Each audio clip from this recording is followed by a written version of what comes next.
There is one other incident more telling than this.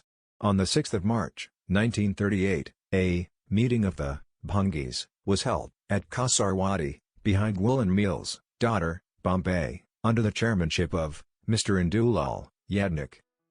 In this meeting, one Bhangis boy narrated his experience in the following terms. I passed the vernacular final examination in 1933. I have studied English up to the 4th standard. I applied to the schools committee of the Bombay municipality for employment as a teacher, but I failed as there was no vacancy. Then, I applied to the backward classes officer Ahmedabad for the job of a Talathi, means village patwari, and I succeeded. On the 19th of February 1936, I was appointed a Talathi in the office of the Mamladar of the Borsad Taluka in the Kheda district. Although my family originally came from Gujrat, I had never been in Gujrat before.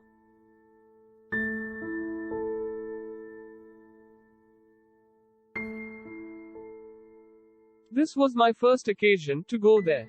Similarly, I did not know that untouchability would be observed in government offices.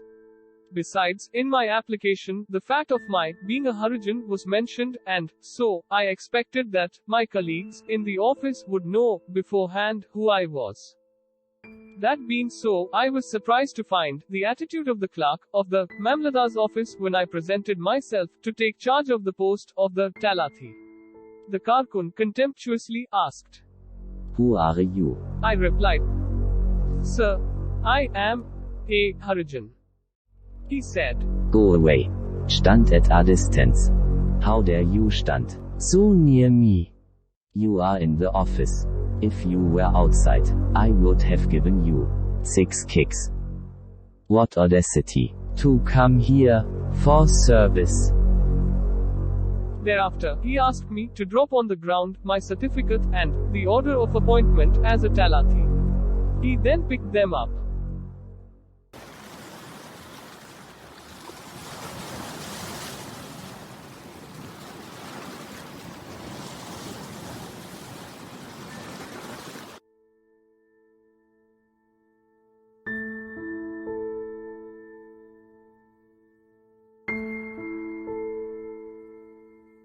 While I was working in the Mamlaldar's office at Borsad, I experienced great difficulty in the matter of getting water for drinking.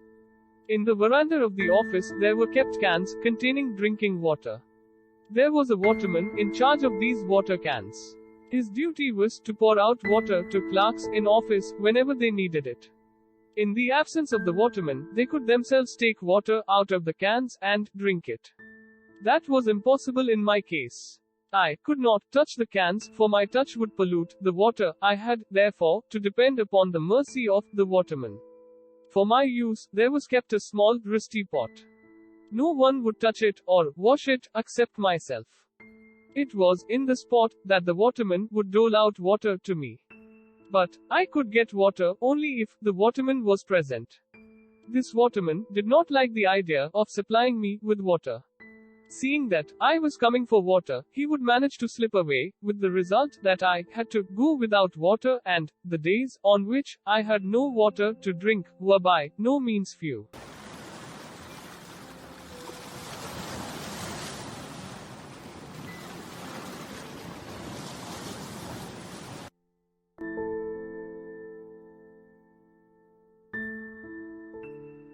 I had the same difficulties regarding my residence. I was a stranger in Borsad. No caste Hindu would rent a house to me. The untouchables of Borsad were not ready to give me lodgings for the fear of displeasing the Hindus who did not like my attempt to live as a clerk, a station above me. Far greater difficulties were with regard to food. There was no place or person from where I could get my meals. I used to buy bhajiyaj morning and evening, eat them in some solitary place outside the village, and come and sleep at night on the pavement of the verandas of the Mamladar's office. In this way, I passed 4 days.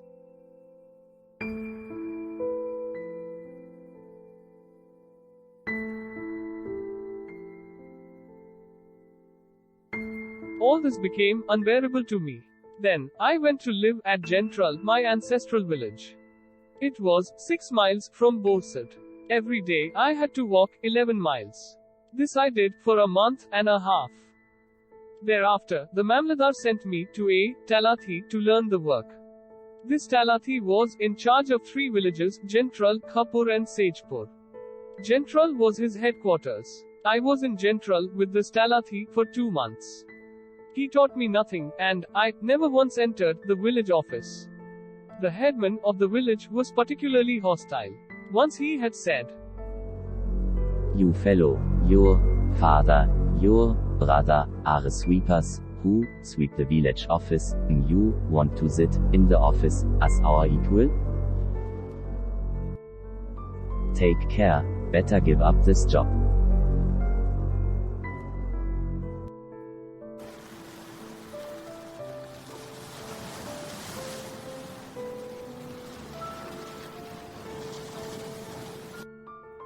One day, the Talathi called me to Sagepur to prepare the population table of the village.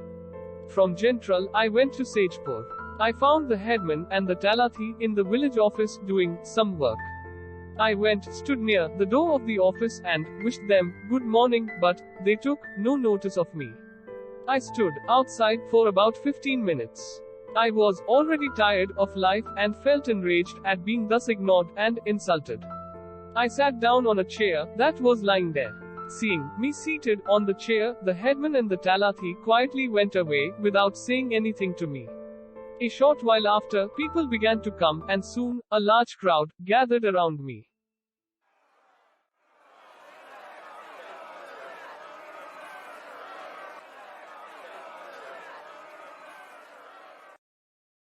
This crowd was led by the librarian of the village library. I could not understand why an educated person should have led this mob. I subsequently learned that the chair was his. He started abusing me in the worst terms. Addressing the Ravania, means village servant, he said, "Who allowed this dirty dog of a Bhangis to sit on the chair?" The Ravania unseated me and took away the chair from me. I sat on the ground. Thereupon, the crowd entered the village office and surrounded me. It was a furious crowd, raging with anger, some abusing me, some threatening to cut me to pieces with dharya, a sharp weapon like the sword. I implored them to excuse me and to have mercy upon me. That did not have any effect upon the crowd. I did not know how to save myself. But an idea came to me of writing to the Mamladar about the fate that had befallen me, and telling him how to dispose of my body in case I was killed by the crowd.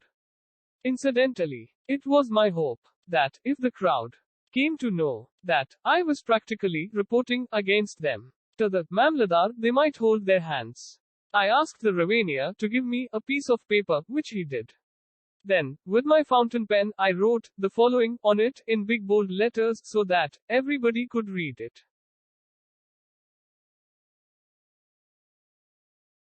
To the Mamladar, Taluka Borsad. Sir, be pleased to accept the humble salutations of Parmar Kalidas Shivram. This is to humbly inform you that the hand of death is falling upon me today. It would not have been so if I had listened to the words of my parents. Be so good as to inform my parents of my death. The librarian read what I wrote and at once asked me to tear it off, which I did.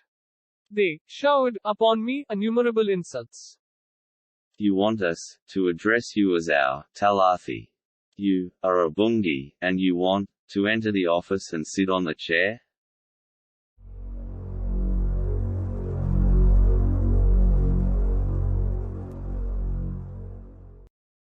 I implored for mercy and promised not to repeat this, and also promised to give up the job. I was kept there till 7 in the evening when the crowd left.